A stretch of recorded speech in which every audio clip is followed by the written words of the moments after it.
स्वागत है दोस्तों। इस वक्त आप देख सकते हो मणिपुर के अंदर जो शर्मनाक और दिल दहला देने वाली एक हत्या हुई है। दो औरतों को जो है बगैर कपड़े के उनकी इज्जत लूट के उनको भगाया गया।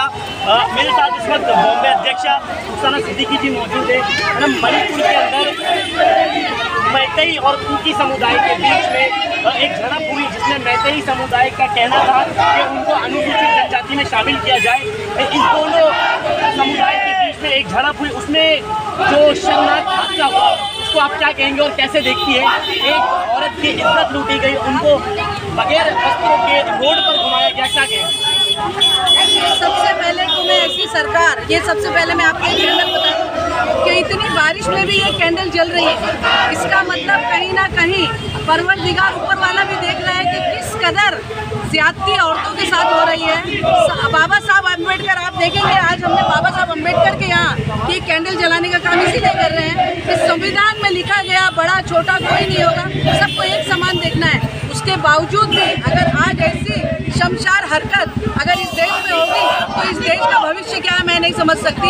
और बड़े अफसोस की बात है कि मई में ये हादसा हुआ था, मई, और अब जुलाई चालू है। जब से अब तक ये सरकार खामोश थी, कहीं ना कहीं सिर्फ न्यूज़ वाले, ये गोदी मीडिया, इनको लानत भेजती हूँ मैं आपके चैनल के माध्यम से, जो सिर्फ और सिर्फ ये सीमा हैदर 3 महीने से ये लेकर बैठा है कि ताकि लोगों का ध्यान ये मणिपुर से हटाया जा सके। तो मणिपुर से ध्यान हटने वाला नहीं है। हम लोग जागरूक हैं, यहाँ की जनता देश की जागरूक है और इस बीजेपी सरकार की नीतियों को जान चुके हैं। कहीं ना कहीं ये सरकार सत्ता में वहाँ पर बैठी हुई है और अपनी गलतियों को छुपाने की वजह से सिर्फ सीमा हैदर दिखाया जा रहा है। लेकिन मैं इनसे पूछना चाहती हूँ कि आज मई से लेकर जुलाई तक इतने महीने में भी क्या इन्होंने कितने लोगों पे एफआईआर ली? जबकि जो वीडियो वायरल हुआ है उसमें स्पष्ट लोग दिखाई जा रहे हैं और नपुंसक पुलिस वाले, वहाँ की जो सरकार पुलिस वाले, वो खड़े रह के उनके सामने उन औरतों को घसीट के लेके जाया जा रहा है। उसके बावजूद भी वो चुप बैठे हैं। मैं सबसे पहले तो मांगनी करना चाहती हूँ समाजवादी पार्टी महिला विंग की तरफ से कि ऐसे पुलिस वालों को सबसे पहले इन पे एफआईआर होना चाहिए, इनको बर्खास्त करना चाहिए और सस्पेंड करना चाहिए। और इसके बाद जो लोग उसके आरोपी हैं अब तक पकड़े नहीं गए। और मोदी जी सिर्फ और सिर्फ ये देखते हैं इलेक्शन कैंपेनिंग कैसे होगा, मैं ड्रेस कैसा पहनूंगा, मैं पैंट कैसी पहनूंगा, मैं गमछा कैसा डालूंगा, सिर्फ इसी में व्यस्त है वो। रुखसाना जी, मोदी जी का एक नारा है बेटी बचाओ बेटी पढ़ाओ, और आज जो है बेटी की इज्जत और अजमत को लूटा जा रहा है, आप क्या कहेंगी? देखिए, करनी और कथनी में बहुत फर्क होता है। मोदी जी बोलते तो बहुत कुछ है, 15-15 लाख का वादा भी किए थे, किसके अकाउंट में आए? 15 साल हो रहे लेकिन 15 रुपए भी नहीं आए। तो ऐसी सरकार पे लानत है जो सिर्फ हिंदू मुस्लिम को लड़वा कर बेटियों के इज्जत का सौदा करती है। आपने देखा होगा इतने सारे हमारे फ्रीडम फाइटर जो पहलवान जो महिलाएं थी, उन्होंने इनके एक इस पे आरोप लगाया, लेकिन उसके बावजूद भी कोई असर नहीं है इस सरकार पे। महिला पढ़ाओ महिला बचाओ, ये सिर्फ ढकोसलेबाजी है। आज हम लोगों को वो दौर याद आ गया जो बैंडेड क्वीन का दौर था, जो नंगा उसको घुमाया गया था, उनका रेप किया था, वो फिर से हिस्ट्री दोहराई गई है। और ऐसी सरकार पे लानत है जो इतने सालों के बाद भी डेवलपमेंट की बात करती है। जो औरतों की इज्जत नहीं बचा सके वो डेवलपमेंट क्या खाक करेंगे? डेवलपमेंट अगर ना करते तो चलता है, लेकिन कम से कम औरतों की इज्जत इस तरीके से शमशार नहीं होनी चाहिए। और वहाँ का जो सीएम है उसके ऊपर मैं लानत भेजती हूँ। यहाँ से चूड़ियाँ भेजती हूँ, निकालो रे चूड़ियाँ निकालो, चूड़ी निकालो, उनको हम लोग आपके चैनल के माध्यम से चूड़ी निकालो, चूड़ियाँ भेजती हूँ। वो चूड़ी पहन के घर में बैठे, चूड़ियाँ भेजते हैं आपके चैनल के माध्यम से, चूड़ियाँ फेंकते हैं उनके ऊपर। ये चूड़ी पहन के घर में बैठ जाए, ये सीएम कहलाने के लायक नहीं है। इनका आप स्टेटमेंट सुनिए कि उन्होंने कहा कि ऐसी वारदातें तो होती रहती है, अल्लाह ना करे इनकी बहन बेटियों के साथ अगर इसी तरीके से अगर कोई ऐसी बात हो जाए तो इसी तरीके से स्टेटमेंट देना।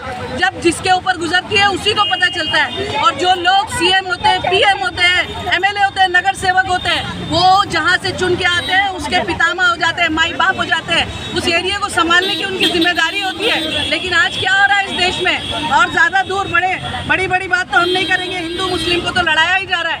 मैडम, मणिपुर के अंदर अब तक इस राइट्स के अंदर तकरीबन 140 लोगों की जानें जा चुकी है और 54,000 लोग अब तक इसमें अफेक्टेड है। और वहाँ की जिन जातियों का ये मसला है, वहाँ की सरकार का ये कहना है कि वो फॉरेस्ट पर कब्जा कर रहे हैं, लेकिन उनका ये कहना है, उन अनुसूचित जनजातियों के आदिवासियों का ये कहना है कि वो उनकी पैतृक जगह है। और आप देख सकते हो जो ट्राइबल होते हैं उनकी जगह वो जंगल में ही रहते हैं, तो कहीं ना कहीं सरकार जो है उनका हक छीनने की कोशिश कर रही है। देखिए, ये सरकार जब से आई है, जब से सब लोगों का हक ही तो छीन रही है। आज जो गरीबों के ऊपर अत्याचार हो रहा है, डीजल के रेट, पेट्रोल के रेट ज़्यादा दूर क्यों जाते हैं? टमाटर के भाव देखिए, जब ये लोग टमाटर और सब्जी को नहीं छोड़ रहे तो ये लोग जगह जमीन को क्या छोड़ेंगे? इन लोगों की कब्रें बनेंगी इंशाल्लाह वहाँ पर। जो लोग दलित को दलित नहीं समझ रहे, मुस्लिम को मुस्लिम नहीं समझ रहे, इस देश में जो एक माहौल था जिससे कहा जाता था सारे जहाँ से अच्छा हिंदुस्तान हमारा, सारी जाति वर्ग धर्म के लोग एक साथ मोहब्बत से रहते थे, उस देश की सभ्यता को खराब करने का काम किया है। आप क्या कहेंगी, इस जो दंगे के जो आरोपी होंगे उनको क्या सजा मिलने चाहिए? क्या आप सरकार से क्या डिमांड करेंगी? सरकार से यही मांगे कि उनको फांसी की ही सजा होनी चाहिए, क्योंकि ये रियाज बदलने वाली चीज़ नहीं है। स्मृति ईरानी जो महिला बाल कल्याण की मंत्री है, आपने बहुत अच्छा सवाल किया। स्मृति ईरानी जो महिला बाल कल्याण, उनको महिला और बाल का मतलब मालूम है कि नहीं, मैं वो समझ नहीं पा रही हूँ कि जिनको नंगा रेप करके जिनको नंगा घुमाया गया रोड पे, क्या उनको वो महिलाएं नहीं दिखी? जब ये सरकार में नहीं थी तो जब सिलेंडर का भाव 400 रुपये था, तब 500 रुपये हुआ तो इन्होंने रोड पे मोर्चा धरना और पता नहीं क्या क्या ढोंग धतूरेबाजी की। मंत्री पद पे पहुंचना था, ये पहुंच चुकी, इनको अपना लक्ष्य मिल गया, अब दुनिया जाए भाड़ में। तो ऐसे मंत्रियों को हमारे खर्चे पे इनको मंत्री बना के ऐसे लोगों को आप सरकार देश का नियम नीति सारी चीजें खराब कर रहे हैं। अच्छे लोगों को लाइए ताकि अच्छी सरकार आए और एक अच्छा हिंदुस्तान बन सके। आप देख सकते हो दोस्तों, भारी बारिश के बीच में सैकड़ों की तादाद में यहाँ पर समाजवादी पार्टी के कार्यकर्ता मौजूद हैं। मैडम, आप क्या कहेंगी? कई विशेष वर्गों के लोगों को हताश कर रही है सरकार, हिंदू मुस्लिम की लड़ाई लड़ा रही है सरकार, आप क्या मैसेज देंगी? मैं तो यही मैसेज दूंगी, रोज न्यूज़ देख के बस इन लोगों को काम यही है, देश में क्या हो रहा है उससे लेना देना नहीं है, कैसा दंगल करवाना, कैसा हिंदू मुस्लिम को करवाना, बस उसी के ऊपर काम कर रही आज की सरकार। जो हमने आज चिड़िया फेंकी है ना, उठा के फेंक ले, सरकार चलाने की लायकी इनकी नहीं है। लोगों के अंदर रोष है और लोग भारी बारिश के बीच में भी, जल जमाव के बीच में लोग उन दोषियों के ऊपर कार्रवाई चाहते हैं। सरकार से, मोदी सरकार से लोगों की डिमांड है कि लोगों ने ये अपील कर रहे हैं समाजवादी पार्टी के कार्यकर्ता और पदाधिकारी के उन लोगों को कड़ी से कड़ी सजा मिले। ऐसी खबर के लिए बने रहिए प्रहारी मुंबई, कैमरामैन शफीक के साथ मैं फवाद शेख।